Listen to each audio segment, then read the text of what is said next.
లంబోదరాయ నమః. శ్రీ సీతా లక్ష్మణ భరత శత్రుఘ్న హనుమత్ సమేత శ్రీ రామచంద్ర పరబ్రహ్మణే నమః. తారాని ఆధ్యాత్మిక ఛానల్కి మీ అందరికీ స్వాగతం. ఈరోజు మనం చెప్పుకోబోయే నామం 16వ నామం అయిన సురముని వరగణ సంస్థుత రామ అనే నామం గురించి తెలుసుకుంటున్నాం. సురముని వరగణ సంస్థుత రామ అంటే దేవతలు మునీశ్వరులతో స్తుతించబడిన రామ అని అర్థము. అహల్యాదేవి యొక్క శాపం విమోచనం అయిన తర్వాత ఒక్క గౌతమ మునియే కాదు, అందరూ మునులు ఋషులు శ్రీరాముణ్ణి ఎన్నో విధాలుగా స్తుతించారు. దేవతలు కూడా దేవదుందుబులు మ్రోగించారు. గంధర్వులు మధురంగా శ్రీరాముణ్ణి గానం చేశారు. అప్సరసలు ఆనందంతో నాట్యం చేశారు.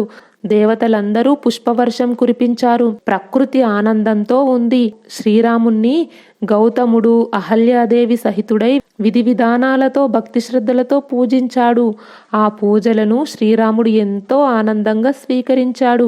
దేవతలకు గంధర్వులకు మహర్షులకు శ్రీరాముడు జన్మించిన కారణం తెలుసు. వీరంతా శ్రీ మహావిష్ణువును శరణు వేడుకున్నారు. అప్పుడు శ్రీ మహావిష్ణువు శ్రీరామునిగా జన్మించాడు.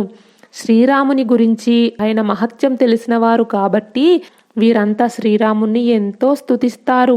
సురులతో అంటే దేవతలతో, శ్రేష్ఠులు అయిన మునివర గణాలతో, ఋషులతో స్తుతించబడే శ్రీరాముణ్ణి సురముని వరగణ సంస్థుత రామ అంటారు. వచ్చే వీడియోలో మరొక నామం గురించి తెలుసుకుందాం.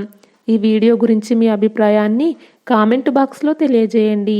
ఈ వీడియో నచ్చితే లైక్ చేయండి, షేర్ చేయండి. తారాని ఆధ్యాత్మిక ఛానల్ని సబ్స్క్రైబ్ చేయండి. బెల్ ఐకాన్ గుర్తుపై క్లిక్ చేయండి. ఇంతవరకు ఈ వీడియో చూసినందుకు మీ అందరికీ ధన్యవాదాలు. లోకా సమస్త సుఖినో భవంతు. కృష్ణార్పణం.